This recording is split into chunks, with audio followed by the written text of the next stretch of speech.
बिस्मिल्लाहिर्रहमानिर्रहीम अस्सलाम वालेकुम। Khyber Pakhtunkhwa text book board exercise number 2.5 class 9th mathematics question number 4 आज देखते हैं। क्वेश्चन है आपके पास, divide the first complex number by second, यानी कि पहले को आपने डिवाइड करना है दूसरे पे। ठीक हो गया, ये पहला डिवाइड होगा दूसरे पे, यानी कि हम कह सकते हैं कि Z1 डिवाइडेड बाय Z2, ये हमने मालूम करना है, इसको डिवाइड करना है दूसरे पे। ये है Z1, ये है हमारे पास Z2। तो आइए चलते हैं सवाल के सॉल्यूशन की तरफ जी। तो यहाँ पे कॉम्प्लेक्स नंबर की हमने डिवीजन करनी है, Z1 को डिवाइड करना है Z2 पे।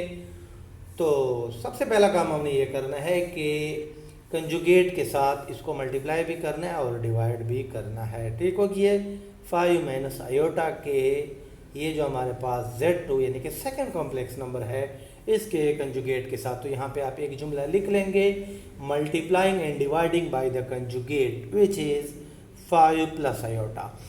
इसका कंजुगेट क्या हो जाएगा, ये जो सेकंड टर्म है आपके पास इमेजिनरी पार्ट इस कॉम्प्लेक्स नंबर में, यानी कि आयोटा वाला, इसका आपने साइन चेंज कर लेना है। 5 माइनस आयोटा है तो 5 प्लस आयोटा हो जाएगा। बाकी सब कुछ उसी तरह लिख लेंगे, 2 प्लस आयोटा उसी तरह आ जाएगा। अब इसके बाद 5 माइनस आयोटा भी उसी तरह आ जाएगा। अब 5 प्लस आयोटा से मल्टीप्लाई भी कर लें और 5 प्लस आयोटा से डिवाइड भी कर लें कंजुगेट के साथ। यहाँ पे आप एक जुमला लिख लीजिएगा, multiplying and dividing by the conjugate of 5 minus iota which is 5 plus iota. कोई भी आसान सा जुमला आप लिख सकते हैं। अब ये देखिए, अच्छा ये देखिए यहाँ पे ये दोनों दोबारा कट सकते हैं।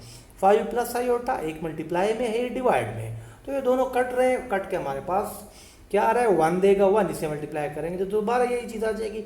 तो हमने मतलब इसमें कोई तब्दीली नहीं की अपनी तरफ से, ये दोबारा कट सकते हैं। बैलेंस हमने बरकरार रखा हुआ है। ठीक हो गया, लेकिन हमने काटना तो नहीं है ना, काटने के लिए तो नहीं लाए हमने क्या करना है, इनको आगे इस्तेमाल करना है। Z1 डिवाइड बाय Z2 इसी तरह आता रहेगा, ये आपस में मल्टीप्लाई हो जाएंगे। ठीक हो गया, तो 2 इन दोनों से मल्टीप्लाई होगा। मल्टीप्लाई करने से पहले एक बार इनके साथ लिख लें, ये प्लस का आयोटा भी इन दोनों से मल्टीप्लाई होगा, ये भी मल्टीप्लाई करने से पहले एक बार इनके साथ लिख लें, ये भी आपस में मल्टीप्लाई हो रहा है। 5 माइनस आयोटा 5 प्लस आयोटा। अच्छा, इसके ऊपर आप फार्मूला भी लगा सकते हैं। तीसरा फार्मूला है आपके पास ए स्क्वायर माइनस बी स्क्वायर, किस चीज़ के बराबर, एक दफ़ा प्लस में एक दफ़ा माइनस में, यानी कि ए प्लस बी ए माइनस बी। तो देखें ये फार्मूले की राइट साइड बनी हुई है, ये प्लस में और ए माइनस में, तो इसकी लेफ्ट साइड यानी कि ए स्क्वायर माइनस बी स्क्वायर, तो ये हो जाएगा आपके पास 5 स्क्वायर माइनस आयोटा स्क्वायर। आप क्या करते हैं, आप अगर फार्मूला नहीं लगाते, इनको मल्टीप्लाई भी करना चाहें तो मल्टीप्लाई भी कर सकते हैं। ठीक हो गया, अब देखते हैं इनकी कैलकुलेशन की तरफ।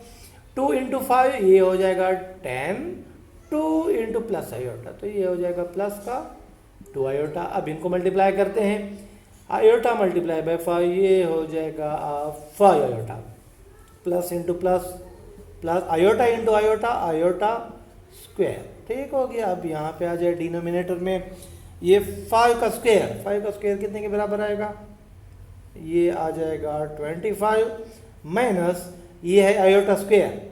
ठीक है, ब्रैकेट एक स्टेप में हम ख़त्म नहीं करते, इस स्टेप में ही इसको इस तरीके से लिख लेते हैं ताकि दूसरा स्टेप ना करना पड़े। ठीक हो गया, आयोटा स्क्वायर आपको पता होना चाहिए कि आयोटा स्क्वायर कितने के बराबर होता है, -1 के बराबर। तो ये आ जाएगा हमारे पास -1। ठीक हो गया, ये माइनस तो हमारे पास वही आ रहा है और ये आयोटा स्क्वायर की जगह -1। अब आगे मज़ीद इसको सिंप्लीफाई करते हैं, यहाँ पे इसको ले आते हैं, Z1 divide by Z2 left side पे आता रहेगा, ये 10 और 2 आयोटा प्लस 5 आयोटा, ये हो जाएगा 7 आयोटा। यहाँ पर भी देखिए आयोटा स्क्वायर यहाँ पर भी हमारे पास आया हुआ है, ये भी हमारे पास हो जाएगा -1 के बराबर। ठीक हो गया, 25 ये माइनस इंटू माइनस ये हो जाएगा प्लस और 1। ठीक हो गया, अब अगले स्टेप में ये 10 प्लस 7 आयोटा और प्लस इंटू माइनस ये हो जाएगा माइनस का 1। 25 प्लस 1 कितना हो जाएगा, 26। आगे क्या हो जाएगा, ये जो रियल पार्ट है। देखिए 10 और -1, तो 10 - 1 कितना हो जाएगा, ये हो जाएगा 9 + 7 आयोटा डिवाइडेड बाय 26। तो ये आपके पास, चले एक स्टेप यहाँ पे कर लेते हैं, इसको साफ कर लेते हैं यहाँ से, इसको भी साफ कर लेते हैं।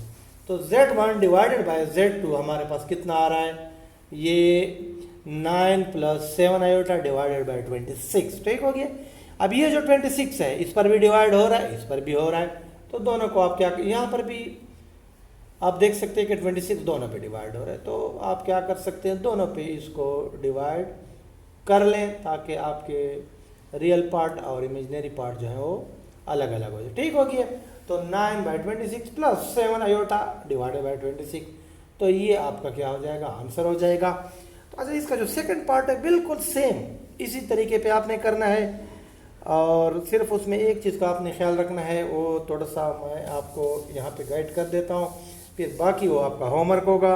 देखें सेकंड पार्ट में आप देखें कि वहाँ पे Z1 दिया हुआ है आपके पास 3 आयोटा + 4, Z1 है 3 आयोटा + 4, तो इसमें आप इसकी ऑर्डरिंग कर लेना, रियल पार्ट को पहले ले आना और आयोटा वाले को बाद में, तो ये इसकी तरतीब हो जाएगी Z1 की। और Z2 दिया हुआ है 1 - आयोटा, तो उसकी तो तरतीब पहले से बनी हुई है, तो इन दोनों को आप इस्तेमाल करते हुए Z1 डिवाइडेड बाय Z2, उसके बाद सेम वही चीज़ multiplying and dividing by conjugate, उसके बाद सिंप्लीफाई कर लेना, तो ये भी इंशाल्लाह आपका हो जाएगा। अगर फिर भी कोई मसला हुआ तो कमेंट सेक्शन में ज़रूर बताइएगा।